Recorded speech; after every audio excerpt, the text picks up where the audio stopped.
The thing that I think creates so much freedom is structure.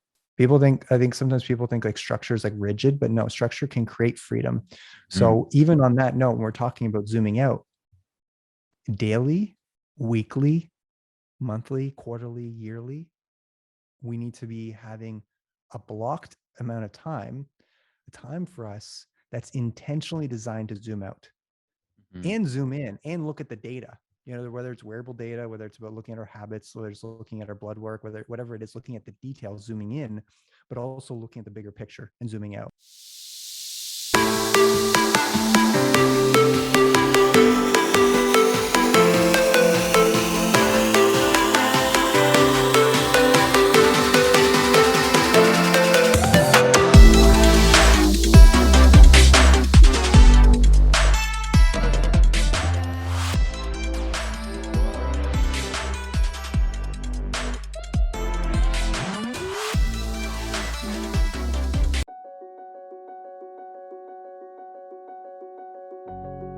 Hey everyone, welcome back to another episode of the Hero's Journey podcast.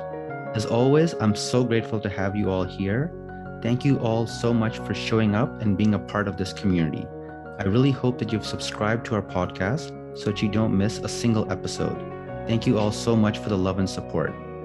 Today, we've got another amazing guest, someone who I know personally and have had the great pleasure of working with. Our next guest is Adrian Wellman.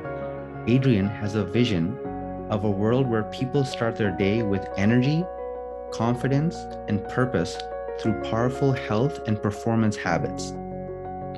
Adrian is a certified strength and conditioning specialist, a certified athletic therapist with a background in kinesiology and a minor in psychology. He's worked as a consultant for Hockey Canada for 10 years and has been a strength coach at 3 World Championships for Hockey Canada's women's teams. Adrian co-founded and managed Peaks Lifestyle, which is a high-performance training facility in Mississauga, and is now the founder and director of Priority Me Inc., with a mission of inspiring people to put themselves first in service of creating a foundation to perform from each and every day. His online coaching program brings together a team of professionals that address movement, mindset, nutrition, and recovery needs. I'm so stoked to have you on today, bro. How you been? So glad to be here. I've been good. I've been good. Thank you. I've been looking forward to having this chat with you. So excited to have this chat. And I like to bring a little bit of kind of context to these talks. And I Mhm. want to kind of go back, like, how did you and I kind of meet? How did I, find out about you? I was actually at that time, I was recovering from surgery. You might remember I'd already Oh had yeah. it. And I was seeing a well-known chiropractor, and you know him. And I think most people who know him kind of call him Scap, or I guess it's Dr. Scap. Yeah, Yeah, yeah, scat. Yeah, we call him yeah. SCAP for short, right? That's kind of what it is. Mhm. And anyone who's worked, with SCAP or as a patient, he's a straight shooter person. Oh Like yeah. he just tells you things directly and straight to your face. That's from what my interaction with him, that's what I recall. Very direct to the point, doesn't sugarcoat it for you. Yeah, absolutely. And it was during one of those sessions, and I don't remember if I had asked him or maybe it had just come up, but I was telling him how I wanted to get back into shape again, build strength, because I'd kind of gone weaker after going through the surgeries. And he mentioned your name. And at that time, I actually had to go back to my emails and look, like, when were those initial messages? And they were actually back in the summer of 2011. That's when I reached out to you. And I think you were still working with the Jays that summer as you were Yeah, wrapping up your athletic therapy program. I remember it was around yeah. that time. I was interning with the Jays 2011 season. Yeah. Yeah, it was amazing. And I was like, oh my God, like this is so like I was just stoked. First of all, I was so happy that he recommended someone because that meant a lot to me. And I was so excited. And he was like, yeah, he's working with the Jays right now. And he's finishing his athletic therapy. And I was like, wow, this is amazing. And so I reached out to you. And I remember, like, you at that time, fortunately, you came to my place. We would train about maybe 2, 3 days a week, 1 or 2 days in the weekdays. I know Saturday for sure was one of the days, Saturday mornings, which was Hmm. not my favorite, being not the most morning person, I because you still would had reach. school schedule too, so not much time available. So Yeah, I think yeah. that's what it was. So, and it was like Saturday mornings at like 9 o'clock. And I was like, oh, like, are you sure? Like 9 o'clock? Like, is that the only time? And I remember you told me a story one time, and you were like, you actually had another student And he was like, he comes to my gym at 6 a.m. He comes at 6 to train because he has work or school. And I was like, okay, I guess I shouldn't complain now because this I, person's coming at 6. I was grinding it. I was grinding it, meeting him at the gym at 6 and then Yeah. going to school for the day and then going to the Jays at night until like 12 or 1 Yeah. in the So morning. It was a bit of a grind. it was a bit of a grind back then, right? So, Yeah, it sure and was. and we were talking again before we were recording, we were just talking about this. Is one of the reasons why I wanted to bring you on was I felt like we've always had a similar mindset in terms of, lifestyle, exercise, training, nutrition, like execution. And even if we haven't talked for, a couple of months or a year or whatever it is, whenever we have chit chatted, I just feel like we're able to kind of pick up and just go straight into it again. I'm with you. Yeah, I remember from back in the day in person, the whole no surrender. That was our I have, tagline that we would share yeah, with each other, right? Because you were going through such a rehab process, and yeah. I think that's where we connect. We're both really committed to expanding ourselves and growing and learning and becoming better versions of ourselves. So I think that's where we've connected so much. Yeah, 100%. And I feel like that's why we've been able to kind of stay in touch is because we have that common link of mindset of what we're trying to do. So it's always nice to kind of like, be in touch with people who are doing that and kind of build that community out. Sure is. So what I want to start off with, I really want to ask you was what got you interested in athletics and training to begin with? Great question. Athletics and training, I would say like athletics right off the bat. I grew up playing sports. I was a shy kid growing up. People would always, when I was a kid, would say, "Oh, you're so shy, like you're so cute and shy, this and that." And I would just like kind of try to avoid people. And I think the place where I felt I could really express myself was in sports. And I, from an early age played soccer and went from soccer, was scouted to play for a rep team. And I played rep sports and I played a whole bunch of other sports too. And that was my way of connecting with people and expressing myself. And I just had a ton of fun playing sports. So that was like this, that was my passion for athletics. And the passion for athletics actually morphed into training and whatnot when I was in grade 12 exercise science. And I took an exercise science course and I absolutely fell in love with the human body. I was like, I just remember I didn't take the bus often when I was younger, going to school or anything like that, but I took the public transit one day and I remember waiting at the bus stop, going through my exercise science manual, studying for a test, and just seeing how much of a miracle and how like magical the body is. How a Mhm. cell, like one cell can divide into specialized tissues, whether it's bone or whether it's muscle tissue, etc. And it's just like the innate intelligence of the body was really inspiring me, like, wow, and I can take this knowledge and I can apply it to my own life and become a better athlete and become a better person. And at the time I was in high school, obviously wanted to look good and present myself to the ladies. And that was also another, perk to it too, is like the training aspect and lifting. And I started to Mhm. lift when I was in grade 11 and 12, do resistance training. So that was the start of it all for me, I think, was that. And then it opened the door. I'm like, whoa, that question we get in university or in high school, what are you going to do next? Right. Mhm. And and looking like what are all the different options. And at the time I was like, okay, what matches up nicely? And kinesiology was that option. So then I went down the road of kinesiology to take it to the next level.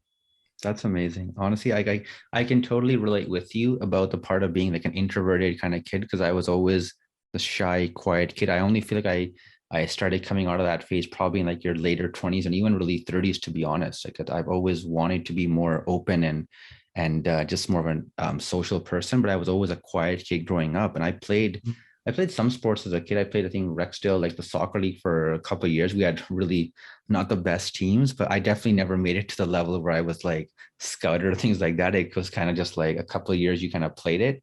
And I do remember in high school, we had those courses, like there were those weight training courses and stuff like that. And I was just like almost zero interest. Like I was just like, why would I like, I'd have guys saying, oh, I'm going to take the weight training course and kind of get really big. And I was like, what a waste of time.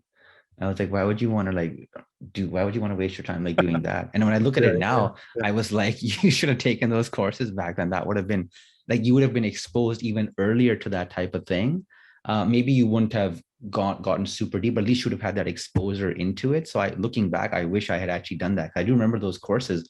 I just had zero interest in the time, like literally Mhm. zero. Yeah, I think there's got to be something that connects it, right? That like brings it together, and adds Yeah. significance or meaning to us at those different moments. Yeah, and for Yeah. me, it wasn't. I was just, enjoying. I was just doing my thing, doing schoolwork, probably playing video games and seeing your friends. That was kind of fun for me. That was good enough. So I didn't. It was Hmm. actually I actually got into actually even going to the gym for the first time because I had two friends. They were going to the Humber College fitness facility, and I had seen them. I think they had asked one time to come along with them. So you were allowed to bring one guest at the time. So if they went, I could tag along, and they showed me around. I was like, oh, okay, this is interesting. And after high school, I think that summer, for like a month or two, I kind of joined and kind of like slowly like did stuff, not really knowing what I was doing, to be honest. But that was my first ever exposure to like a weight room in my entire life. Yeah, dipping your feet in. Yeah, Yeah. it's an intimidating experience, I would say. It was one of my high school gym teachers. He was a national level wrestler. He actually wrestled in the Wow. Commonwealth Games and everything, and he was a huge guy. Looked like he could be in, WWE wrestler. And his upper traps were like connecting his shoulder to Oh his God. head, basically. Um, Mr. Colin Miller was his name, and is his name, and he made me a training program. And I was just like, even Wow. though I had a training program, even though I would say I was, pretty athletic, I remember in grade 11 and 12, it was grade 11, I think I started going to the local gym, and took myself to the gym before school. And I was so intimidated being in that environment. I think it's like, it's a different environment, especially when you have like, big dudes and fit women that are training and lifting weights, and it's a new environment. I can see how it's an intimidating space for people to be in. And sometimes it's just like, why would I even why would I even bother? I'm not going to put myself into that. Like, that's not for me. And I Mhm. remember having that experience, even with the program, even that I had this, exercise background. I think it takes time to dip our feet in and get more comfortable in that space. 100% agree, because I would go there, and many, many times I went there without a plan of what I was doing. I would just look at what other people were doing, and I would Yeah, just yeah, do yeah. it. Was And you would just do that because you don't, the body parts. Oh my Okay, bicep, God. chest. You get that. So you see someone All you do. need, biceps and chest. Exactly. Yeah, so you just see if they're doing a cable kind of pull down, you would do that, but you're just pulling it with your hands, but you don't have that execution of, am I actually initiating with the working muscle? All that stuff was, I'd never Absolutely. heard that stuff, right? So I Posture. just I just look at Mhm. someone from far away. He or she looks pretty big. They're doing it. So if I do it exactly what I'm seeing, it should work for me. And it doesn't really work that way. Like in terms of execution, this diet, this recovery. So you're kind of like a lost cow, kind of like trying to look around and see what's going on, and trying to make the best of it, right? And then you wonder, like, oh, how come I didn't really get any bigger? Right? So you just kind of Yeah. like, Well, there's no structure. there's more components to it than we think. Yeah, Yeah, there's more absolutely. components to it. So yeah, it's definitely, it's been really interesting. So tell me, I'm really curious now, how did you go from, you were doing kinesiology and athletic therapy, that type of thing, you got into personal training, and then how did that go into lifestyle coaching? Yeah, well, there's a lot packed into that, right? So, doing doing kinesiology at Mac.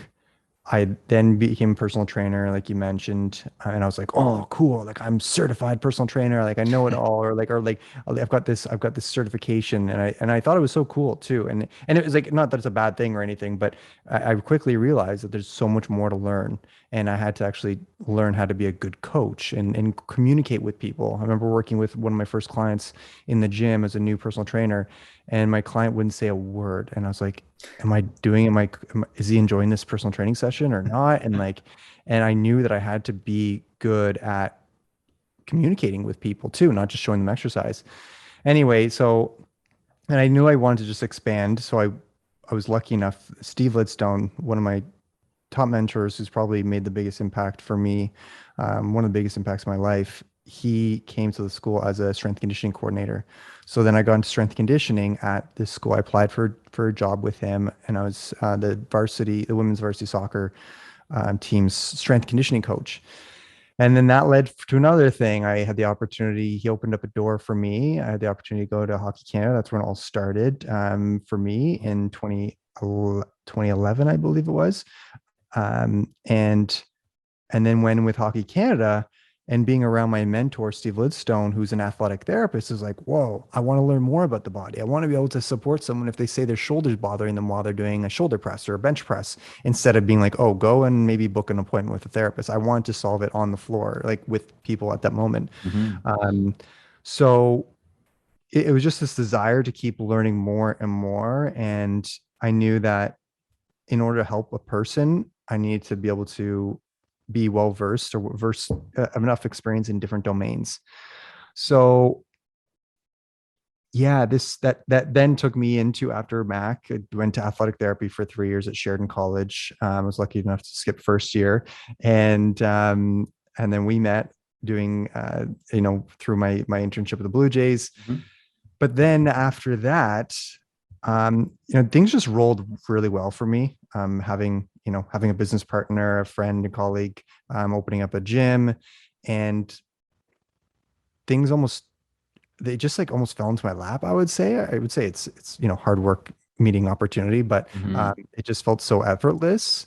Um, Even though there were long nights and not much sleep doing all that. And then having my training facility, Peaks Lifestyle. So to answer your question now that we're here, it was it was this realization while working with people at the gym of how much more there was to the equation outside of just training and therapy. Our facility was called Peaks Training and Therapy at the time because we were bringing together strength conditioning and athletic therapy. And then we had to do a whole rebrand because I'm like, this is not enough. Because I was working with a client and the client said to me, I'm not losing weight still. I'm not losing weight. Like I'm exercising a ton. I'm working out here. I'm doing runs at home. I'm not eating anything. I'm just having like whatever toast for breakfast. That's all I'm eating all day. I'm not losing any weight. It's like the nutrition component is integral here. Mm-hmm. There's so many things that are integral to the grand scheme of things.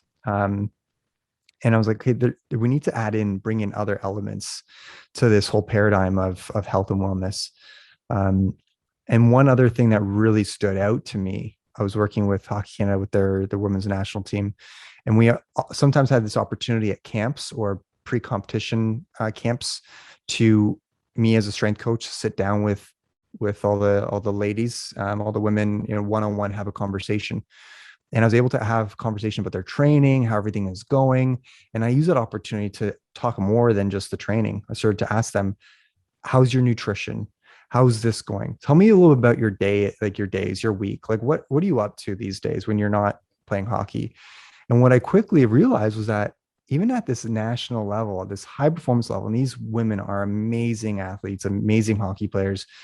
When you see them on the ice, you're blown away. But when I was sitting across from them, I was like, wow, they're, even though I wasn't playing sports anymore, competitively, it's like, wow, they're really similar to me. They're really similar to everybody dealing with their same challenges of having a housemate that brings home ice cream and they're really tempted by the ice cream. That's what's holding them back from eating clean and healthy all the time. And they're, snacking too much. So that's what really brought me on to habits and our environment as having a big impact on our success. So that's what really opened up the door for me and saying, we can't just give people a training program. We need to get more curious, ask more questions, get to know the whole person, and have those, talk about all the different angles of their life. And then from there, ask them, what's the challenge for you? And what's the biggest challenge for you? And then starting there and being more customer centric or member centric or human being centric versus coach centric, and thinking about myself and what I think they need. I was opening up the floor to them and seeing, where do you think you could really make a difference? Mm-hmm. That's amazing. That makes a lot of sense. I love the fact that you talked about like also just like asking the questions, and like I think it's something that sometimes we don't do enough of, is like, we have to kind of ask ourselves those questions, which we're always looking for maybe someone else to kind of have an answer, but asking yourself kind of a good couple of questions Mm, first can kind of help you then also ask better questions to the right people, right? When you absolutely. spent that time to say, look, before I try to say, let me rush out and see like if someone else has already figured it out, let me sit down for a moment and really think about this, and let me ask myself a couple of good questions. And with that, I can now refine and go and ask the right people better questions. Right. And I think, Absolutely. and that's, I think I that just resonated right with me when you were saying that. Well, I just want to build on that. Like, I think you're onto something big here. Because what I've realized is that we're the experts. We live with ourselves 24/7. Mm-hmm. We live with ourselves. We know everything we're doing. We know our actions. We know our feelings. We know, what we're consuming, how much sleep we had, all of that we know, right? We know what our passions Mm-hmm. and our Yeah. goals are and what we really want to achieve, what really excites us, whether it's I like these exercises or I like this food. So it's really about we are the experts. And like you said, asking those questions so that rather than asking people to tell us what to do, we're very clear, or we've got a bit more clarity on what our quote unquote problem is. Yeah. And then we can more accurately get the solution to it from somebody, That's or exactly work it. with somebody to tease it out of ourselves. Even maybe they don't have the answer, maybe they tease it out of us. Yeah, that's exactly it. Like it just kind of steamrolls into a bigger conversation. You're getting more depth there now. You're opening kind of things up here. And I also love that you talked about the word environment. And I'd love to come back to that later on. You talked about kind of like that environment that's kind Mm-hmm. of set up for. I think that's really important when you talk about people's the environment that you kind of work in, that you live in, and setting that kind of space up. And I think and I reference this later on, but I've seen you make some posts on that as well, where you talk about like the environment and kind of like you're kind of designing the space that you're kind of in. I think that's really important as well. It really is. It really is. And yeah, when we get back to that, I've got one of my top quotes. That's kind of like Oh, I love my it. lifeline. I'll share with you I love after. it. I love Yeah. it. So for people who may not know, you've kind of touched on this here. Like, how would you say that? What would you say lifestyle coaching is, and what do they specifically do? I think you've kind of touched on it, but like for people who maybe aren't fully clear on that, how would you say like lifestyle coaching and how that works? Yeah, lifestyle coaching for me it's is really bringing a holistic approach to health and creating a plan, looking at when I say holistic, um, I know that doesn't means different things for different people, but for me, it's looking at different aspects of health being movement, mindset, nutrition, and recovery. So there's a few different like rocks and main concept, main things to achieve that I would say that are um, that make the difference when we take on different habits under each one of those. And those four pillars are not exclusive to me. A lot of other businesses have kind of taken on some iteration of that, whether it's three of them or like combination. So it's not rocket science, I would say, but it's taking that concept and looking at those, matching that first and foremost with what people's goals are, what they really want to achieve, what they want to experience in life, and getting clear on that picture, and then creating a plan that is, we've got SMART goals: specific, measurable, attainable, Mm-hmm. realistic, and timely, but making a plan that is manageable, a plan that it's not a diet. It's not all right, we're going to throw the kitchen sink at somebody and get them to, just eat super clean for a month and exercise, five times the amount that they usually would exercise. It's a gradual increase so that it can become, when I say lifestyle coaching, so it can become part of their life, part of their lifestyle and who they are as an identity versus doing something. It's more being something. Mm-hmm. I like I that. I am the type of person that likes, and I'm taking care of myself, or I'm the type of person that takes care of myself, eats natural, clean foods, and exercises five times a week. That's the type of person I am, as opposed to, and this is an example I've gotten from, I forget which book it was, but, saying I vote. If you ask somebody, hey, are you going to vote next year? Or are you a voter? The people that say I'm a voter as an identity instead of an action, Mm-hmm. those are the ones that are more likely to actually show up to the voting polls the next year when you identify. Mm-hmm. So, um, so that I don't know if that really clearly answers your question. I would say, to sum it up, looking at different facets of health.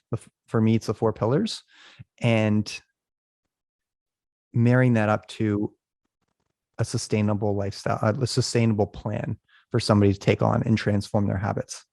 No, that makes a lot of sense. And I really like what you said about it's not this thing, it's not a diet where you just do it for a bit and then you kind of put it away. It's just integrated into your daily life. It's like when you wake up and people, you eat, you brush, you take a shower, like it's just a part of your lifestyle. It's just something you kind of do.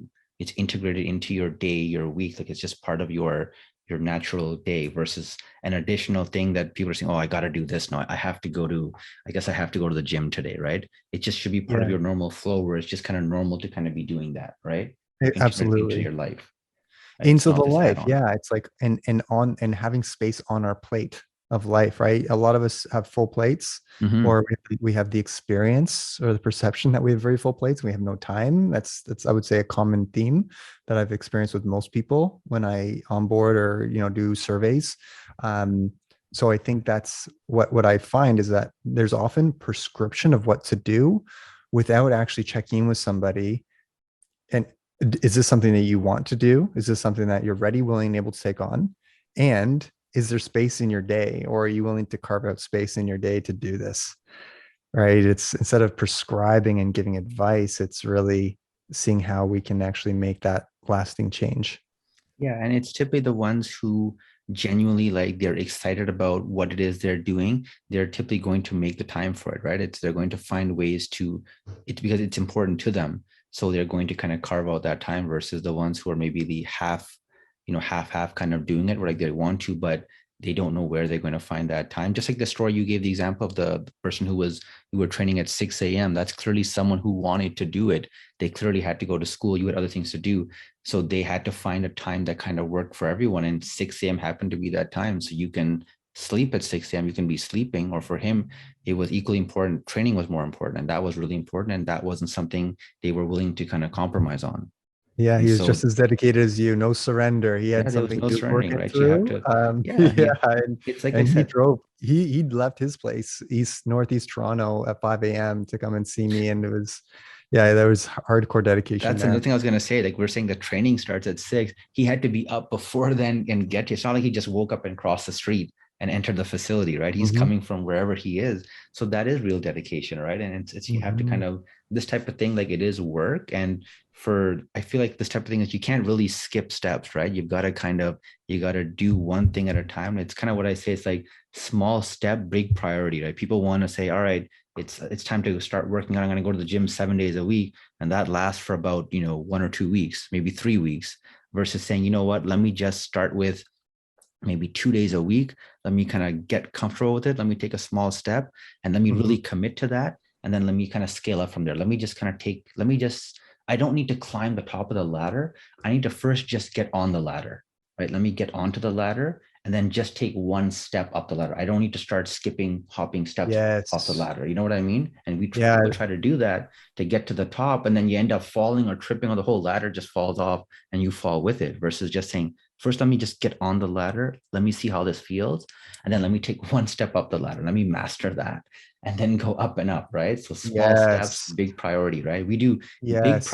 We do like big steps, small priority, That's so right? true. And That's how I think we often operate. We jump first into that's the difference of what I've learned over the past few years is instead of jumping straight into action, we need to believe in what's possible and envision that and be inspired by it before we start to take the action. We're often like human doings instead of human beings, and we need to really figure out like who do we want to be, what does that look like, and then see it's okay. What's the first rung in the ladder, like you're saying, and then take mhm. action. One of the things I just want to quickly comment on that to bring that to real life and like context as far as what that might look like for somebody. It's someone who says, I haven't worked out before. And this is what I do my intake process. I get really, really clear. My intake process is just like my lifestyle questionnaire takes 45 minutes to an hour of getting to know somebody. And one of the questions is, when's the last time you've trained consistently? In the past 3 months, how many times a day do you exercise or do resistance training or cardio? I ask that question because sometimes people will, in the past, when people just come to me at my facility in the past, they're like, yeah, I want to start training. They're like, yeah, I want to train 5 days a week. Like, okay, let's go. And it wasn't sustainable. It was not Yeah. sustainable. So I think we need to always look back. What is the trend? What is the pattern? And then taking that one step and saying, okay, I haven't resistance trained at all. So let's, for the first 3 weeks, train twice a week on a Monday and a Thursday, give ourselves plenty of rest in between. And then let's build from that to the next rung, like you mentioned, and go 3 times a week, Monday, Wednesday, Friday, etc. So Yeah, that's exactly what it is. It's just like it's that habit of like, if we're gonna go, people want to go like from 0 to 100 right away, and like it's a nice way to think, but in terms of execution, it doesn't really usually end out really well when you try to go straight from 0 to 100. You've just skipped a whole bunch of the whole steps. You're just going from I never worked out to yeah. I'm going full gear, Yeah, because right? something's going to give, right? If we weren't Yeah. working out like those 5 times a week and then we work out, it's like, what were we usually doing during that time? And then we're expending a lot more energy. So not just mentally, what's the compromise, or what are we, what are we left with? But it's also physically, like the body needs to actually heal and take time to adapt, and especially Mhm. tendons and ligaments. And it takes longer for the tendons to recover and build versus muscle, right? Yeah. So things that we don't consider. Yeah, So it's kind of absolutely. a slow progressive overload is the name of the game. That's exactly it. And I love when you were kind of talking about when you had that kind of aha moment when you were trying to like piece this together. And I find it really interesting because, I've heard the saying is like a desire is kind of something you push, something you want to make happen, but a calling is kind of something that kind of pulls you, right? Like it's something that kind of like pulls you. And I could see you kind of the way you were kind of getting into with the athletic therapy, the training, and then you start to think about like more the holistic process and how you were kind of being drawn towards that lifestyle type of coaching and how you were kind Mm, of shifting your practice towards that. I think we all kind of have that moment where like you realize, wow, like something just is it's clicking or it's making sense, or we realize, well, this is the moment where I realize that actually I want to kind of be doing this, or I want to be doing it in this way. So it's yeah, always kind of fascinating to kind of hear about those kind of moments for like when was that moment where like, okay, I feel like this lifestyle coaching it's not really maybe being focused on it. There's not enough out there about this. That awareness isn't out there. And like that's what I want to kind of focus on. I want to kind of totally, bring that out totally. there. And if I can just just share one more thing on Yeah, that, absolutely. another example, because like people, I often, this is what we're, when you look at running your business and doing marketing, you're like, find your story. What's your one thing that moment, right? And Yeah. you mentioned like the moment, and I would say for me there's moments, and I think for all of us there's many moments. Maybe one stands out more than the next, but for me another moment was, it was hard for me to do because I was working with high level athletes, and going from high level athletes and having that kind of high performance sports science background and using these Hmm. cool gadgets that measure force and velocity on the arm and all that technology. I love the tech. I geek Yeah. out hardcore. Um, but the thing was for me, and there's nothing wrong with this, I was not I was not as inspired helping someone increase their bench press by 5 pounds or two and a Hmm. half pounds, or increase their chin ups from 10 to 12. It was cool to see, but I wasn't as inspired because yes, it's a performance accomplishment. It takes a lot of work and hard work and dedication from the athlete, I would say, or for the individual.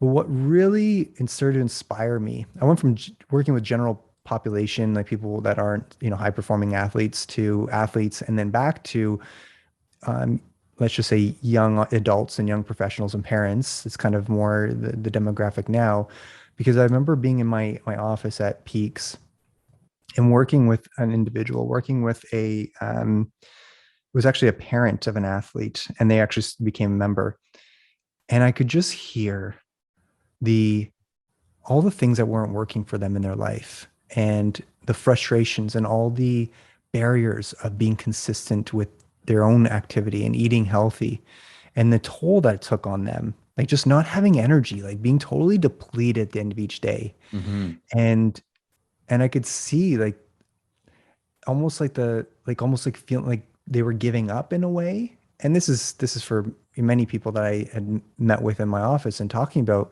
their lifestyle and whatnot.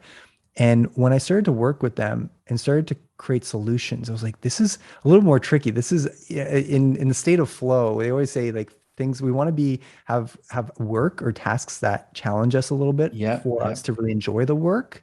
And for me, making programs and whatnot became, I'd say I got pretty good at it, and it wasn't as novel or exciting for me anymore, as challenging. But working with an individual, working with, let's just call them Trish, working with Trish, and then seeing some of the solutions and those aha moments, and that glimmer of hope and excitement of like, wow, I can actually do this for me. And knowing that that would make an impact for them, for their family, for their relationship with their partner, and then also have them be more effective with their career and seeing the ripple effect in so many different ways.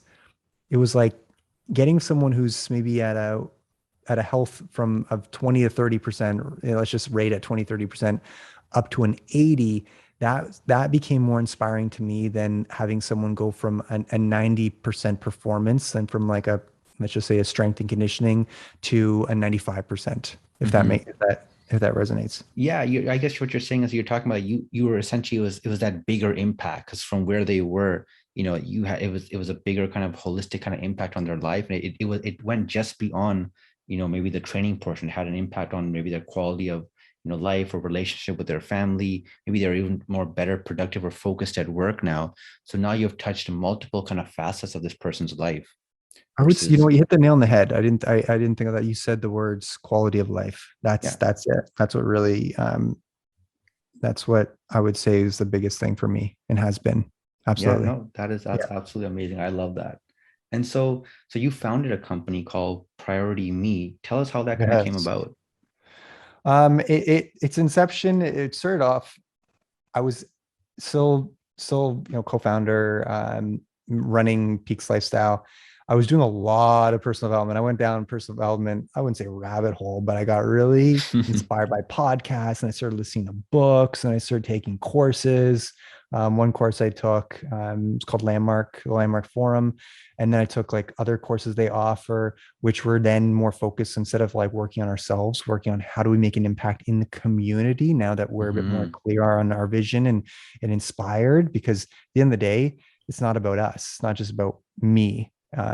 It's about we live in a world and a community. Hmm. So there was a project that I was working on. I was like, it was more of a making an impact and like non for profit, like a charity, running an event. And I decided to run an event at Peaks, and the title of this event was Priority Me. And it was about how do we put ourselves first? How do we invest in ourselves? And it was a bit cheeky. And I was like, oh, this name, Priority Me. Because I've been that person who always wants to look humble. I like, Yeah, yeah. I didn't want to be like I remember being the shy guy in school, and seeing like someone who that occurred to me as being cocky. I was like, I never want to look cocky or Yeah, like a yeah. know-it-all, right? So anyway, so this whole idea of Priority Me kind of challenged me a little bit, because I was like, it may sound selfish, but I'm like, good, because I think we've become so selfless. We do so many things for others and uphold our outer expectations for a commitment to somebody else, being at a meeting, being at an appointment. But when it comes to our own inner expectations, this comes from, yeah, there's a great book, Four Tendencies, by Gretchen Rubin. Anyway, so what I what I realize is that we'll do things more easily for other people often, and we'll put Mm, our own inner expectations on the back burner. So it's yeah, like, say I say I'm going to work out, I'm going to have my mid-afternoon nap, and it's like, oh, someone wants to talk. I'll skip my nap, my recharge nap in the afternoon to have a yeah. To conversation have at that my own talk. expense, Yeah. right? And then be drained in the afternoon. There's always impact. So anyway, priority me was started from that event, and this whole idea of helping people take time for themselves and put themselves first and do that consistently. And then when I ended up moving on from the business, that was a challenge for me actually. When I moved on, I carried that through. I was like, you know what? I love this. I love this. It's about quality of life. It's about helping people increase their quality of life, not just doing a training program. So that was the start of it all. That's amazing. That honestly, that's such an amazing story. And you touched on some really interesting parts. You talked about how, we will kind of put our needs kind of in the back burner. It's kind of like that analogy I've heard is like when you have like a cell phone, like when a cell phone kind of gets drained, when it goes to zero, it just shuts off, right? Like that's it. It's hit its limit. But for us, sometimes we'll go into the over, like we'll kind of overextend Mm, back, and we're already kind of drained. But then we to have a other depth. demands, other Yeah. people needs, and so we go beyond the zero until you finally just burn out, right? Like at least a phone just stops at zero. Say, hey, you got to charge me. This is it. I can't do any more for you here. We'll Yeah, kind of totally, go. totally. It'll start. It won't say. You won't look at your phone. It won't say -10 on it.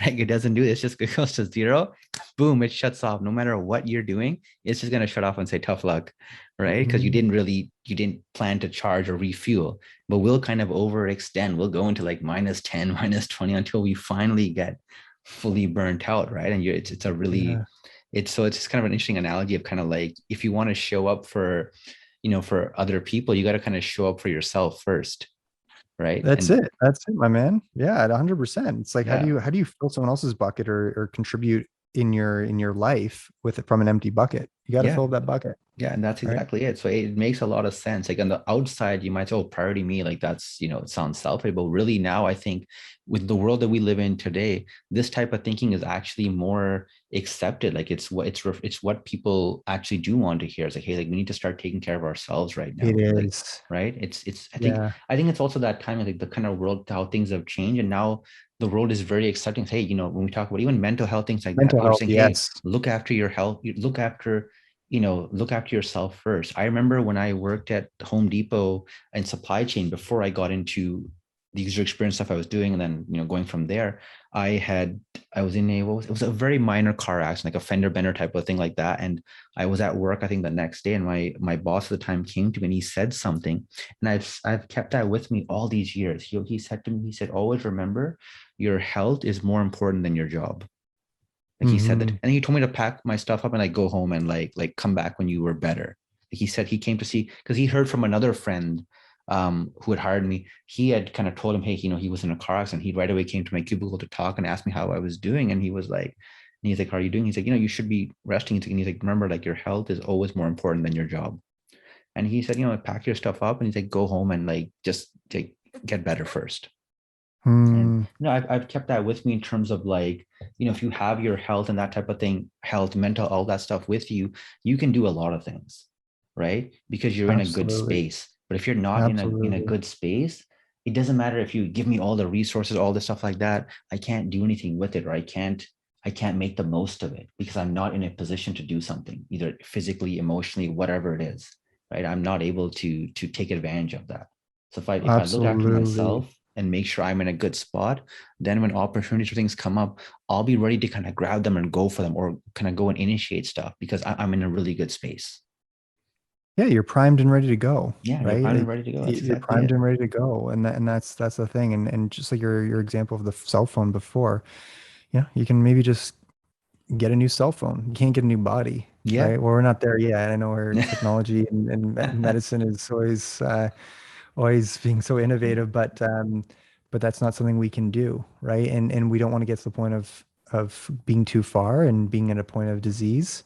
Yeah, Um, and having it's way easier to maintain and promote good health versus to have an injury and then manage from there, that's exactly it. That's right? exactly it. But I think what happens is it's so easy to get caught up and lose perspective. Perspective is a big word for me. I like patterns and perspective. Yes, What are yes. our patterns and what is the perspective here? Because we often just look at life through one lens, or we can get Hmm. myopic in our thinking. And it's so nice to have good people like that, the employer, that the individual that said that to you, and then that it stuck with you. It's like, oh wow, cool, you're Yeah, totally right. But often I find we fall short on that sentiment or that note. And I think that yeah, health is important, or mental health, take a mental health day. But I think people don't actually leverage that and take that opportunity. Sometimes like, I don't want to look soft. All right. I don't yeah. want to look not committed. So I think we're making progress, but I don't think we're there yet. I agree with you. I think it's everyone, I think for the most part, knows these things are important. Like you're not going to hear too many people probably say, no, like your health is not that important. Like people know these things are important, but in terms of actually doing it or executing on it when it's your turn, like it's easy to give the advice to other people. Hey, you should really look after your health. But then sometimes we're really good at giving other people advice that we don't take it ourselves. When it comes to our Mm. turn to kind of like now it's, oh, hey, I need to look after myself. You'll either you won't do it or you'll kind of push past, you'll try to power through whatever it is. And but when you talk to Mhm. someone else, you'll give them that right advice. We don't take it ourselves. We're really good at giving it, not always so good at taking You that know wisdom. what? Yeah, yeah. I challenge myself, and I think that any listeners of this session that we're or talk right now should really consider this. Is something I take on is, before I give advice or say something to somebody else, look within. And it's like, where am I not doing XYZ? Right? Where am I not doing this in my life? And so then I bite my tongue. I'm like, holy crap. And I really look. It's like, I'm not actually doing all these things. And what am I going to do about it? If I think Yeah. someone else should be doing it, like I need to lead by example with integrity. I Hmm. can't be just saying one thing and doing another. That's exactly it. And you made a great point when you talked about perspective and that type of thing. It's really hard because a lot of us, when you get so deep in the maze, you're so zoomed in, you do lose perspective. You have to kind of Mhm. almost stop and kind of zoom out and get that bird's eye view of really what's happening, right? Because you're so in the maze. So you only see what's kind of right in front of you, like the trees or the pathway, but you have to kind of stop and kind of zoom out and see what's really happening here, right? Yeah. When Yeah. you get right in those weeds, it's really hard to see things with perspective. So you lose that perspective. You're just Yeah. so narrow focused on something. It's really important. Absolutely. And if there's a chance for us to at some point, I know we've had a great time talking so far. If there is a chance, I would love to talk about structure as well in order to actually fulfill on that and like what I feel like the missing piece is in the equation of health. Um, Absolutely. but Yeah. No, absolutely. I mean, like I said, we can do that right now. I'd love to hear that. I think while we're okay, in this flow, we should do it right now. yeah, let's do it. Let's go with it. Do So it. the thing that I think is missing is, and I'm guilty of this. I can talk a lot. I can talk about things and say like, oh, this is what we should be doing. One of my mindset coaches, one of my good colleagues and friends, Anika Green, she said on one of our webinars, she said, don't be a shithead, but don't be a shithead. But there's so many things that I say, I should do this, I should do that, or you should do this, you should do that. When I think that we have a lot of great structures and actions and things that we think we should be doing or that would make the difference, Mhm.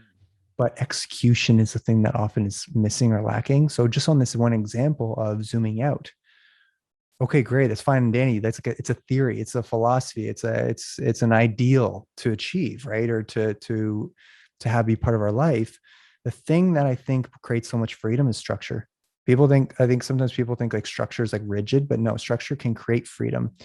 So even on that note, when we're talking about zooming out, daily, weekly, monthly, quarterly, yearly, we need to be having a blocked amount of time, a time for us that's intentionally designed to zoom out Mhm. and zoom in and look at the data. Whether it's wearable data, whether it's about looking at our habits, whether it's looking at our blood work, whatever it is, looking at the details, zooming in, but also looking at the bigger picture and zooming out. So that could look like in our morning ritual routine. One of the things that we really promote at Priority Me is our AM primer, or like our morning primer, priming for our day, or our power hour. Um, and we also is the bookend of it. The back of the book is the PMP, or the PM prepping for the next day and reflecting. So blocking off that time, I block off 30 minutes and setting up the day in the morning, and then setting up or reflecting on the day in the evening, zooming out. It's like, did I live in line with my intentions today? Did I take Mhm. did I take the actions? Did I take my supplements? Did I eat 3 clean square meals? Did I have 3 liters of water? Did I exercise?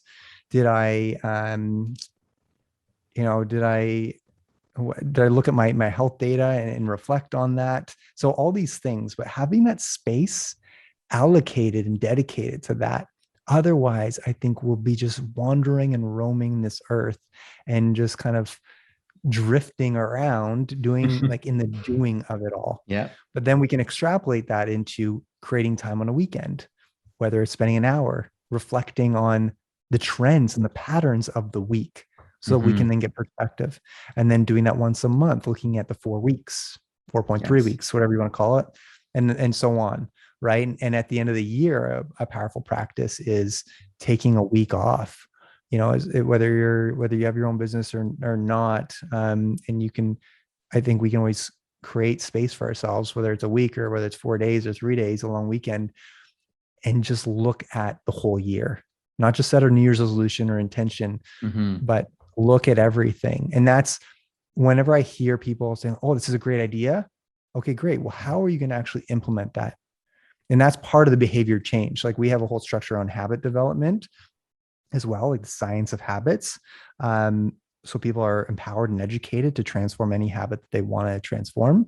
But I just really wanted to bring that. I think the challenge in this, in health and wellness, the challenge in a lot of, we have so much information these days in all the different fields. We could just Google anything. You know, Yeah. you could, there's so many free resources. There's great podcasts like this one that you're running where we can get tons of great ideas and information. At the end of the day, what's missing in this, I think what's lacking, I should say, is support and a conversation around behavior change. Mm. That's exactly, yeah, that makes, honestly, I'm loving this. I'm just loving this segment that we're having here because it made me think. And when you were talking about the reflection portion, and it's funny because, when I've worked in corporate life, things like that, we'll do projects and you'll kind of reflect on how it went, but we won't really reflect in our own lives. We'll do them for the work we do and reflect, hey, how did this project go? How did this, meeting go, this and that? How can we had this 2 week sprint at work. Let's reflect on how the sprint went. How can we kind of make it better for the next sprint? But we won't really use the concept of reflection into our own lives and say Mm, how we kind of been doing. Let's reflect on this day. Let's reflect on this week, this month, this year. And you can kind of do it slowly, whether you want to do it, every couple of weeks, at the end of the month, whatever kind of is sustainable for you. But I think, and also you just talking about, I love that part of it, just setting the intention, like whether it's however you do it, whether it's even at night, it's like, we don't just start the day and start it. You kind of set the intention the night before of kind of what has mm, to kind of happen and say, okay. And then the next morning you've set, it's just like you set your alarm clock at night, you set the intention at night as well for the next day. yes. Yeah, Right. the day starts the night before. That's what I Yeah. say. Right. Like, and like just as you're putting it, like that alarm is like you're now starting that day, reflecting on the day, kind of getting complete with anything that's on our mind, writing it out, and then setting up the intention for the next day. Yeah, that's exactly it. And I Help us remember get out of bed.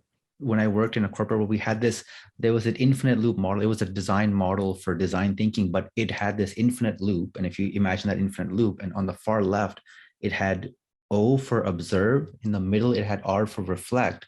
At the end, it had M for make. So I almost think of that loop as like, you kind of observe how things are going with yourself and Hmm. life and your health. You kind of reflect on how things are, and then you may make changes based on that. But then you'll kind of continue, you'll make those changes and observe how that's going and reflect on that.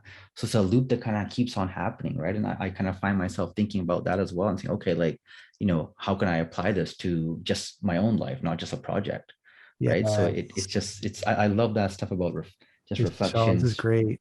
Yeah, and just even the Yeah. structure. You talked about how, like, structure, people think, oh, structure means you're time boxing. That sounds rigid or that's boring. But no, structure allows to give you that sometimes the time to do the things you want to do because you've structured things. Otherwise, it's just a free for all, right? You don't Hmm. have anything. So you don't know. You're just kind of jumping from one thing to the next.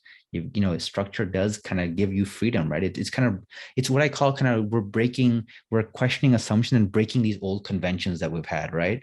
That we've heard Yeah. There's, forever, that we're questioning these assumptions, say, well, why is structure bad? I don't think we ask these questions. We just believe that, oh yeah, you're right. Structure's always been this thing. We don't ever ask, like, who came up and, you know, made that definitive statement that structure is this, or it has to be that way, right? you hit the nail on the head. I think we're often asleep at the wheel, or we're a passenger of everything of life, really, instead of questioning and challenging. That's where philosophy has really opened up my eyes, I would say. Mm-hmm. Stoic philosophy, and other philosophies. And I, I I think that's I think what we're missing these days is critical thinking. Mm-hmm. I think we just, put on the news. I think we just see what's on advertisement and things like that. And obviously, there's a lot of directed advertisement based off of like our search history and all that stuff because our data is being, mined. Yeah, But like yeah. we're being told a lot of what to do or how to think, versus challenging the status quo, versus challenging the paradigms and our perspectives on things. Right? I That's think we need exactly to it. pause, take a breath, and like, is this really so? Is that actually like, is that fact? And what I've really learned over the past couple of years is that there is no right answer. There's so many different paths and iterations of things. It's just we've got to focus on, is this working for me or is it not working for me? So it's less of a moral question of like, I'm bad or like, oh, I didn't do this. It's like, well, I didn't do it. What was not working? What's this? What's the solution I can put in? What's the structure? Um, and coming back to structure, one thing I just want to mention there is I think structure and time blocking, time boxing, task grouping, whatever you want to call, our adding structure to our days. What I think it allows is for us to live intentionally. Mm, So it's we're creating that space for what our priority is or what the most important things are for us.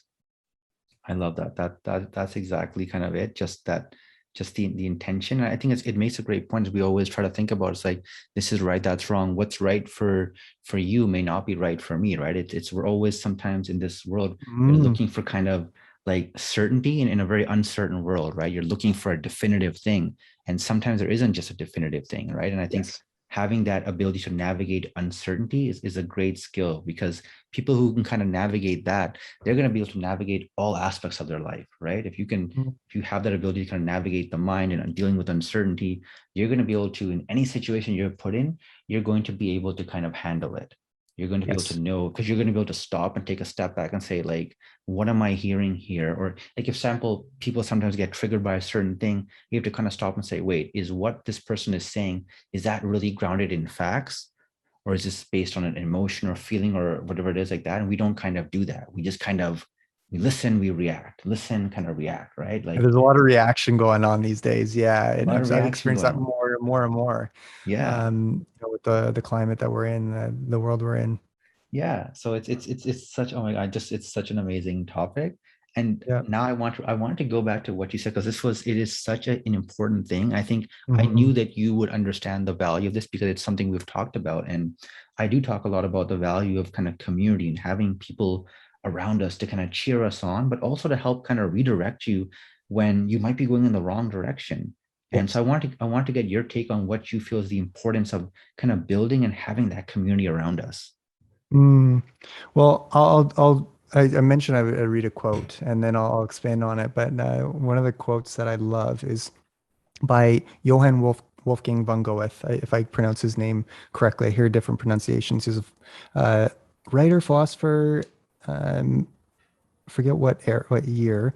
Anyway, his quote is, "Tell me with whom you consort, and I will tell you who you are. Mhm. If I know how you spend your time, then I know what might become of you." So it's really a combination of like, what are your actions, like, and who are you spending your time with? And then we can make predictions of what's gonna come of somebody or who that person is. And with regards to the people around us, I think it's an important piece because that environment, whether it's like just the physical environment or the people around us, colors our world and it can prompt us to do different things. So if we have someone, we're like have a business idea or we want to ask for promotion, but then someone else's perspective and view on the world is I've been burned in the past. And when I was asked for promotion, or when I asked this guy out on a date or this girl on a date, I was rejected. So it's much safer to not take risk and play it safe. People's experiences and lives could be projected on us, and then we might not live out our we want to not be in the driver's seat of our life.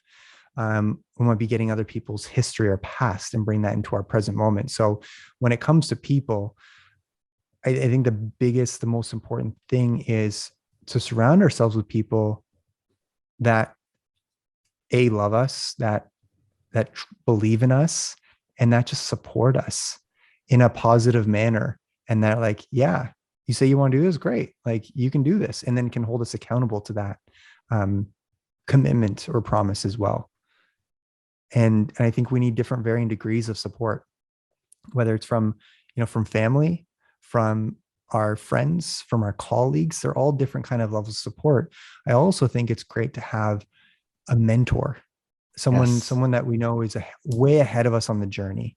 We also, I think it's good to have a coach, someone who Oh my listens God, to us yes. for the commitment that we are. And if I say, Vishal, I really am committed to doing XYZ, and this is what I really care, it's what I want to create in this world, instead of you bringing your judgments and your past or your what you think will work and your strategies and solutions, as long as you can like, kind of hold that space and like and see me as the person who is accomplishing all these things, and just really bring like a blank canvas to every conversation. I think that's what we need. We need someone, a listener, someone who's just going to listen to what's there for us and what our challenges are and help us solve those challenges. I mean, I'm just in awe kind of listening to you talk, because the stuff you're talking about is stuff that like I could just love to go deeper into. And I had heard this from someone else in a talk, and I read an article about it, and they talked about kind of coaching, community, and consistency, right? You have to have kind of coaching is someone who you mentioned is a couple of steps ahead of you, has kind of been where you are, and kind of be that coach or mentor to kind of help you. And then having the community of people around us to kind of hold you accountable, then also being consistent, right? Like you Mm-hmm. people, we just sometimes we just do something one time and then kind of forget about it. It's those small habits that kind of build up, and you have to do it consistently. If you have a goal in mind, if that's a training goal or a health goal, whatever it is for you, you have to kind of show up, and you've got to do that every single day. It has to become part of your, as you said, lifestyle. It has to Mm-hmm. become part of your day. Otherwise, it just becomes something you kind of do whenever you feel like it. Exactly. We need to separate. You hit on a good point there too. I think we need to separate our feelings from our commitment. Mhm. So if I don't feel like working in the morning, this morning I did not want to wake up. I've set structures up. I actually use this tool, a website called FocusMate, and you schedule an appointment. Some random person, I was talking to someone from, they were somewhere in Europe this morning at 6:30 in the morning, and that was like I had a date with somebody else, and I had to show up for a meeting. But having that some sort of like putting skin in the game, making a commitment where we can't be sneaky with ourselves. Yeah. I think that's very important because I did not feel like getting up this morning because the our condo alarm went off at 4:19, went until 4:38. I was looking at the clock. And I woke up, I'm like, oh, I should just sleep in because the fire alarm went off. Yeah. It's like, no, I'm not going to go into feelings. I got my mid-afternoon nap. I've already planned for this if I don't have a good sleep. But I think we lean on our feelings too much, and I've done a lot of just listening to my feelings, and that's held me back in all the areas where I have not progressed. It's because I listen to the feelings of the like, you don't need to do this. You can do it tomorrow. Yeah. Someday, one day you'll do it, right? Yeah. But that someday never comes. That's it. That That's someday never exactly it. comes. That's it. And I would say 100% I'm guilty of the same type of thing with the morning routine. It's like you always kind of say like, I'm feeling a little bit tired, like, and it's a bad habit. You got like multiple alarms kind of set up, right? Because you're like, okay, give me the first one that primes me to wake up, so I know it's coming. But then I'm waking up on like the third one, right? So it's like 8:15, okay, 8:30. It's like you're listening to that feeling of, oh, I'm still tired. I want to kind of, let me go Hmm. another 15 minutes, right? And you have to kind of separate that, right? Otherwise, the feelings kind of, they kind of get that edge. They'll always kind of win out if you kind of go in that direction, right? And then you're just Yes, kind of, it yes. just takes your day, that's the reason why you'll hear people, oh, I have like five alarms, something like that, because you're fighting you're having a struggle with those feelings every single morning, right? You're having a fight every single morning. Sometimes maybe you win, sometimes, the feelings kind of win, right? It's a fight every morning you're having with that to kind of start your It day. is, right? That internal dialogue of like of no warm, comfy bed and all that Yeah. jazz, right? Yeah. There's a great Mel Robbins who is the 5 second rule. Counting down five, four, three, two, one, like lift off, get out of bed. That's a great Mm, solution or structure or strategy. There's other strategies, and I think at the end of the day, social pressure, accountability from another human being is very powerful. yeah. And that's the basis of my program too, or that's not the basis, but like that's a key component of the program that I run is having the accountability, having someone else hold us accountable to our internal expectations for ourselves of what we want to do, so that we create this environment of like, I'm not going to miss an important meeting with somebody. I'm not going to miss a scheduled work session with another person for work, but we'll do it for ourselves. We'll miss that. But if we have an external accountability, and there's a whole bunch of structures around habit development, like creating a cost of not doing it, even financial, or say I have to sing a song, or the social, like the feeling of like, I don't want to look bad to my friend or colleague or my coach and not do my workout. There's a whole bunch of things there, but I think it starts with asking those questions, like you said before. Why is this happening? Why is it that don't want to get up in the morning? Yeah, And like, we know ourselves. Is it because I'm not excited about my day? Is it because maybe my quality of sleep isn't that great? Is it because I was staying up late the night before? What is it? So that's where we need to just start asking more questions. that's that. The answers are there, but you have to kind of ask them. Like the answers will be right there. You'll know, hey, yeah, because if I slept at 1 or 1:30, that's probably why you're having trouble. We always say when they say wake up earlier, to wake up earlier, that well, you're not saying sleep at your same time that time is Yes, 12 yes, and wake up absolutely. earlier. You're saying you want to wake up early, so you have to sleep earlier to wake up. We're Yeah, not we got to telling work you, backwards. We yeah, got to we're work not it telling back. you, we're not telling you keep sleeping at 2 a.m. the way you're gonna wake up at 6. We're telling you, yeah, wake up at 6, but you got to sleep at like 10, right? We're telling you to go or 11. We're trying to, if people kind of misunderstand that, it's like it doesn't mean well Mhm. sleep at the same time and just wake up earlier. No, you can still have your 8 hours, but then you've got to prioritize getting into bed earlier. You got to shut the phone down or wrap up the TV show or record it and watch it the next day, whatever it is, right? You have to kind of set that in. And I think people sometimes miss that. And I think you touched on two other interesting parts. And I heard this from someone else. I don't remember who had said it, but you touched on it. It's from I think Wolfgang, you were mentioning, it's kind of like something I've heard is like, we are the average of the 5 people you spend the most time with.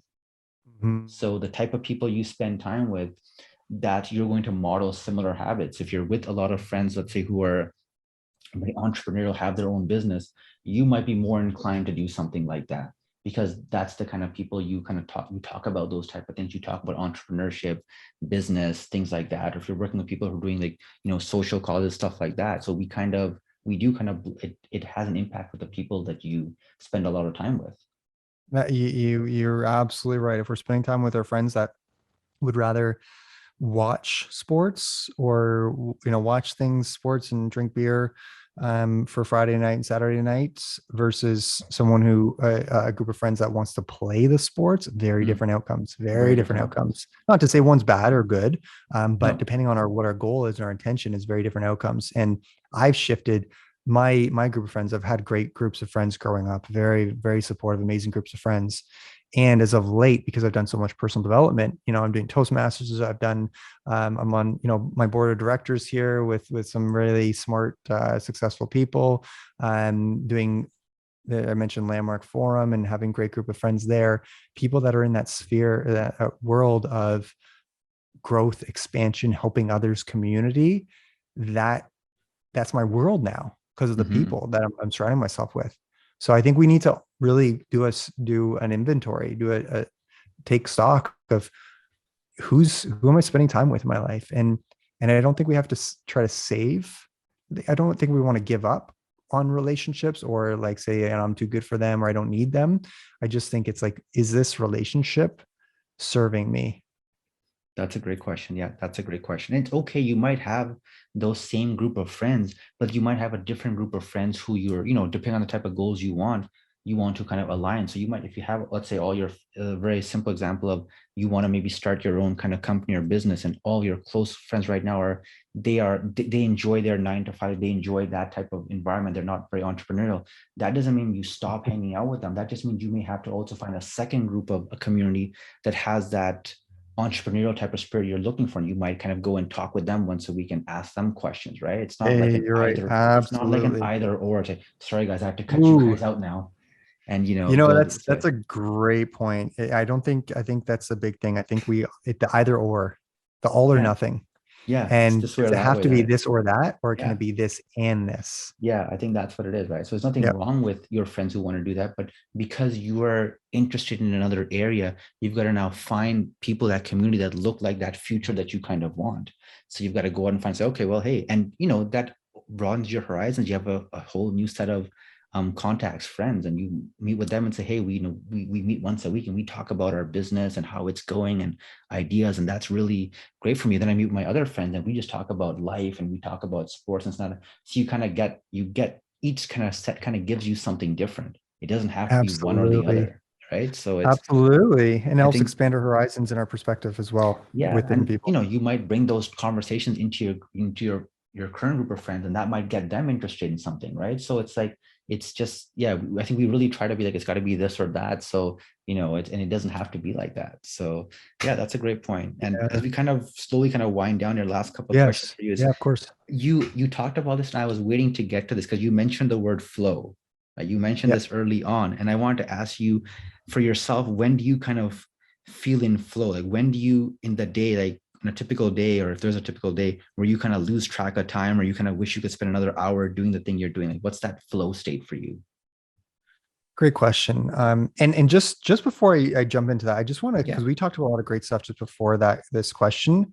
Just for our listeners, I just want to like sum up like the takeaway for me, and the takeaway I want to share with people on the conversation we're just having is the power of our environment, the physical environment, the Yes. people around us, which will help us change, modify our behaviors, support our behavior change in the direction we want to go. So like the takeaway, because we talked a lot about a lot of stuff there. So I just want to like really sum that up from my Mm-hmm. perspective, at least. But as far as state of flow goes, great question. And I would say that it's focusing on projects and work that I've been really inspired by. I get into the state of flow when I'm working on building out processes, standard operating procedures, tools, and templates that can be used, reused, and modified and built on.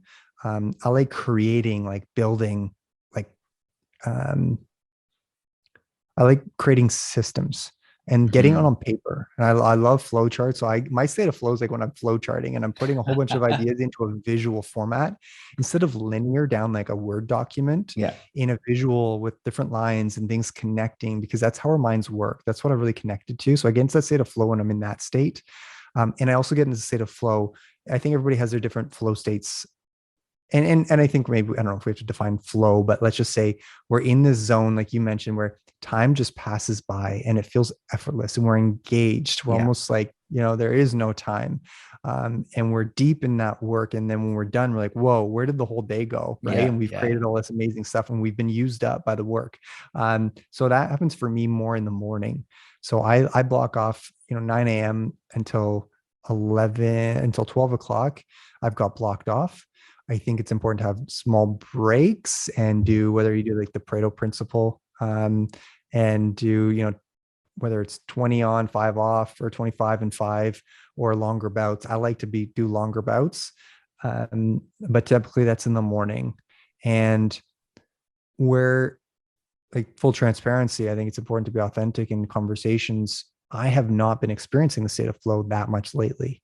I've been too caught up in different things that are going on in the world, different areas of the business. And what I've recently done, I recently rejigged my ideal day, and I've been reiterating this, like revisited my ideal day and all the different things during the week, and I've started to create a theme for each day. So, so one day I've got it. So let me just bring it out here just very quickly. Um, so Monday is like manage Monday. So I manage things with regards to things with my team, things with the business. And then I've got coach Tuesday and Wednesday, where I'm focusing more on coaching my clients. And then marketing Thursday. I don't like marketing that much. I don't do enough of it, I would say, because it's important in order to reach more people, Yeah. and share the message. And then fun Saturday, and then set up Sunday. So having a theme, I think, helps with state of flow. So it's not like, oh, I've got that email to answer, I've got to make that program for this client, or whatever it may be. It's blocked off in certain times. So that has been very instrumental in helping me get into that focused mode and not have things be in the subconscious of the back of my mind nagging at me, which keeps me out of the state of flow. I love that. I love the creating themes for a day. And I love that you were very honest and authentic about saying you haven't been feeling as much in flow lately. But was going to say was, I feel like right now you and I are in flow right now during this talk. Oh, I'm loving it. We Yeah, are yeah. so Oh, like, yeah. it's just kind Yeah. of flowing. Like it's just coming so effortlessly right now. I love it. Yeah, absolutely is. And that's a testament to being with people that like make you better, and that there's alignment, and there's Mhm. this like shared vision and purpose. And we've always had that. So I think that's where I enjoy going from. I transitioned from being an introverted let's say introverted tendencies in the past, Yeah. to being more outgoing and conversational. When we have good conversations, we're talking about things that really interest us. That's exactly it. And as we've kind of been shifting now, I want to kind of wrap up with like these more, they're Yes. more interesting kind of like funnish questions. So it's more to kind of have fun with. And I'll kind of present them as kind of like, it's like we have these kind of three Odyssey lives, because life is like an Odyssey. It's this adventurous kind of journey into the future with Mhm. hopes, goals, unknowns. And if I were to give you the scenarios as, let's say Odyssey life number one is kind of the thing that you've already got in mind, right? So you're a lifestyle coach, but what would you do if that Odyssey life number one, the lifestyle coaching, was suddenly kind of gone? What would you want to be doing then? Like if all of a sudden, if lifestyle coaching just wasn't a thing and it was gone, what would you want to do? Or what do you think you'd be doing? I would be I would be doing more on the ground with people that don't have the basic comforts of life or the basic Mhm. necessities of life, and working directly with people that have, they're less privileged or like have less available. So that could be in working in countries and supporting making a change for people that don't have drinking water, food, security. I'd be doing that. Or in part of my athletic therapy training was being a first responder. I love being the first aid person and like running out and helping someone, they've got a broken bone or something, and really helping someone go from like an emergency situation to being stable. So I've always toured this idea of being on call for like disaster relief. If there's Mm. like a hurricane or something like that, being boots on the ground and like literally not just transforming lifestyles, but saving lives. As I don't know if it's cliche or if that it sounds Oh no, this I love it. it, And it's yeah, honestly that's like what I'd be doing. as you're saying this, it made me think of something else, because what I love about this talk is a bunch of questions I'd asked you, I didn't even bother to, because where we were going was just so much deeper. Like I just couldn't stop it and kind of transition off into a different direction. And you just mentioned something, and the type of work you mentioned, I love those kind of service-based work, right? What you're talking about, right? It's like it's doing service-based work that's to help kind of other people. And I think there's that saying like service is an intention you can kind of always live by, right? How can you kind of help others? How can you kind of serve others? And it kind of reminded me when you just talked about the type of work you'd want to do is kind of that service-based work. Yes, absolutely. Yeah, absolutely. For yeah, service-based work, and then the one other kind of service would be to this. I think we can often lose perspective of how amazing this. I said how amazing the human body is, right, and Mm-hmm. how magical it is. I think the earth is the same way, right? Like it's just like the nature in the earth. I don't think we're respecting it or treating it the same way. We're consuming and and just destroying this amazing planet. Mm-hmm. And I would be doing something for the earth. Like I think we can still do things concurrently. It's Yeah, not a this or that, like you this said or that. earlier. um there's different issues that I do with I'm on the board for my condo, and I've created the green committee, and we do things at our condo, but I would say like more on a grander scale. I would love to up that in another Yeah. life. Yeah, So I love you just mentioned that with the planet, because I think we do forget, like when you think about the sun, kind of sun comes out, the sun kind of serves you every day. It gives you sunlight, it gives you warmth.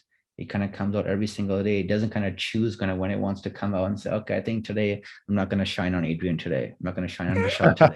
Right? totally, totally. It doesn't do that. It just comes out every day, and it's there to serve for everyone. Right? It's Hmm. there. I'm Hmm. here, and it just serves with light and warmth. It doesn't choose and say, okay, well, you six are going to get the warmth, but you guys over there, no, not today. Right? It Hmm. doesn't do that, right? So we sometimes No, forget what the service that the kind of the planet and environment around us does for us. absolutely, absolutely. And so as we kind of wrap this last question here, I usually kind of end up with this kind of final five rapid fire round of Oh questions. boy. Yeah. So these are kind of a little bit faster ones. I'm going to look through. I have a Okay. bunch. I'm going to pick the ones that I think are interesting. All So right. let's All right. let's assume no, COVID restrictions, stuff like that. What would Adrian's 2021 Halloween costume be? 2021 Halloween Yeah, if you're costume. going out for Ooh. Halloween this year, what do you It's so dressing funny up? because I think I grew up having the boring costumes with like sock. I was like, dress up as a soccer player because I played soccer, right? You know what I thought was really cool? I love the movie or the TV show Money Heist.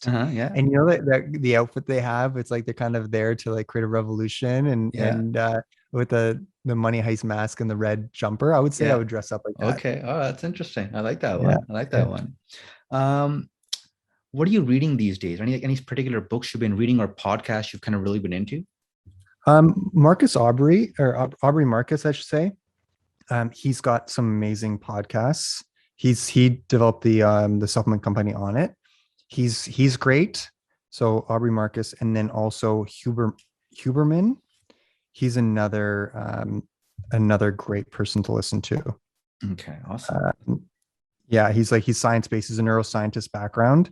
Um, that's like, yeah, he's got some really great listens, really great content. Yeah, Okay, awesome. Huberman Lab. Okay. And then as far as books go, I'm just re-listening to a book. It's on Stoicism, and Oh, it's called The Practicing Stoic. So it's just all about living with living with virtues. yes. Um, and then the one other book that I've got on my table right now beside me is it's called Change Maker. Change maker. Change Maker by John Berardi. You could say it's for fitness and health professionals, but I'd say it goes much deeper than that. He's started precision nutrition, and he's very holistic in nature, and he's all Okay. about like finding your niche and really being more effective at helping and serving people. It's fascinating. And speaking of what you were just saying earlier, I'm going to put you in the spot with this one. Home Mm, workout or gym workout? gym workout. Gym workout? I knew you were going to say gym workout. Any Adrian's a all gym every rat. He's in the any gym. day, all day. It's the environment, right? Separate. You don't want to That's watch it. TV or do work in bed. There's Yeah. two things better or for.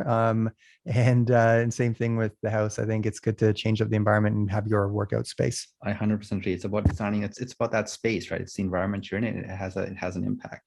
This Yeah. one I picked these two, but I'm not sure. It might be neither for you. Breakfast oatmeal or eggs? Eggs. Eggs. Eggs. Gotta get Eggs are that my favorite. protein. My mom makes the best eggs. She makes the best scrambled eggs with butter on the toast. I don't eat much bread anymore, but if I ever go over there, she'll make me that. And I love it. Okay, I love it. I love it. Last one. Just looking at which Yeah. one is a good one here. Are you someone who likes that? I feel like high energy, high stress environment, or someone more like low stress, energy environment? Because there's different kind of sets. I'm curious, like if you were like, do you fall on kind of one end, or does it kind of change for you? I think it's both. I think It's it's both. both. It's just like I think that creates the excitement of life, having the low slows and then the high kind of fast. Like maybe my tendency of procrastinating on certain things gives me that like excitement and that Yeah. rush. I do enjoy that sometimes as well. I love it. I love it. Bro, thank you so much. This has been such an amazing talk. You've been such an amazing guest. Honestly, my mind has just been just blown by some of the just directions we've kind of gone in. Mm. I didn't know which way. I knew it was going to be a great talk, but just some of the stuff that we went deeper into, I just completely loved it. And I hope today's talk has helped stress the importance of making yourself a priority. And that means mentally, physically, emotionally, because to show up for others, you have to show up for yourself first. And if you don't already follow Adrian, please do it now. Where can people find you online? Yeah, they can find me at priorityme.com. Wonderful. That's That's one, amazing. or on Instagram, my first and last name. So Adrian Wellman on Adrian Wellman. Instagram. Definitely, Yeah. please find Adrian. Now he's got a lot of great information. He posts regular stories and just great health and wellness tips. I've picked up stuff. I messaged you a while back because I remember your partner had posted something. You had posted this like kind of like it was like a breakfast oatmeal kind of a thing, and I was like, where'd you make this from, right? And I remember I messaged you that, and I was like, I saw it, and you were like, hey, like here's a good healthy breakfast thing, nutritious, high energy, can get the day started. And I was like, I need to like. It looked so good, and I was like, did you make it? How'd you do it? Tell me the recipe, right? Yes. So it's like you post a lot of this stuff. So it's like if you don't follow Adrian, definitely do that because you're gonna find these great nuggets of stuff along with a whole host of things.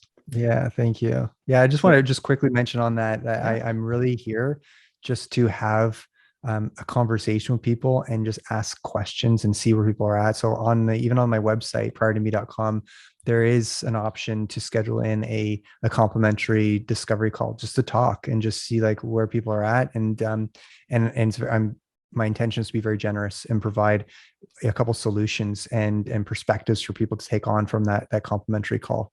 So that's available to anybody that wants to check that out. Absolutely. That's amazing. So definitely, if anyone has interest in that, just wants to have a quick discovery chat or just even learn more about Adrian and the work he's doing, definitely go to his website, check him out, and also follow him online as well. So that wraps up another episode of the Hero's Journey podcast. Look forward to our next episode coming soon. And please make sure you subscribe so you don't miss a single episode, as you can always find us on YouTube, Apple Podcasts, Spotify, and Amazon Music. Take care, everyone.